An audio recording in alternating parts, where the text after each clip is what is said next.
সাফ অনূর্ধ্ব-20 চ্যাম্পিয়নশিপের প্রথম ম্যাচে পাকিস্তানের বিপক্ষে জোড়া গোল করে রাতারাতি নায়ক বনে গেছেন রোনান সুলিভান।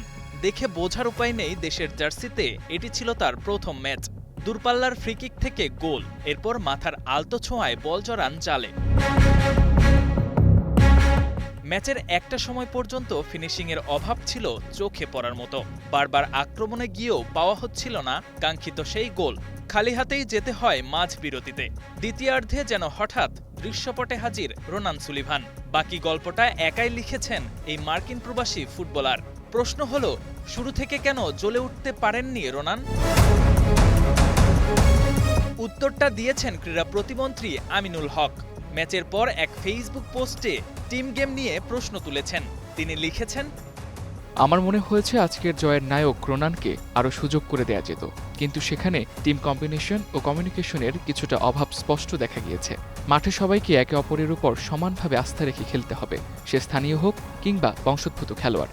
জন্মস্থান বেড়ে ওঠা যেখানেই হোক না কেন, যারা দেশের জন্য লাল সবুজের জার্সি গায়ে জড়ান তারা সকলেই বাংলাদেশি। প্রতিমন্ত্রীর কথার প্রমাণ মিলেছে ম্যাচে। এক ভিডিওতে দেখা যায় কিছু প্লেয়ার চাচ্ছেন না ফ্রিকিকটা রোনান সুলিভান নিক। সবার অবাধ্য হয়েই হাতে বল তুলে নেন রোনান। গোল করে জানান দেন নিজের সামর্থ্যের। এমন ঘটনা হয়তো চোখ এড়ায়নি সাবেক অধিনায়কের। তাই ব্যক্তিগত স্বার্থের আগে দলকে রাখার আহ্বান তার। যে কোনো খেলায় দেশের পতাকা ও দলের স্বার্থই যেন সকল ব্যক্তিগত লক্ষ্য অর্জনের ঊর্ধ্বে থাকে, এ চিন্তাধারা আমাদের আন্তর্জাতিক ফুটবলীয় সাফল্য অর্জনের জন্য অপরিহার্য।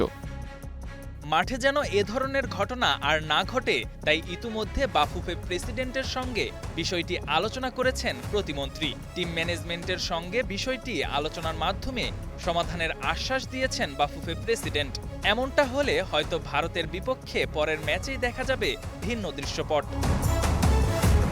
KM Sony, star news.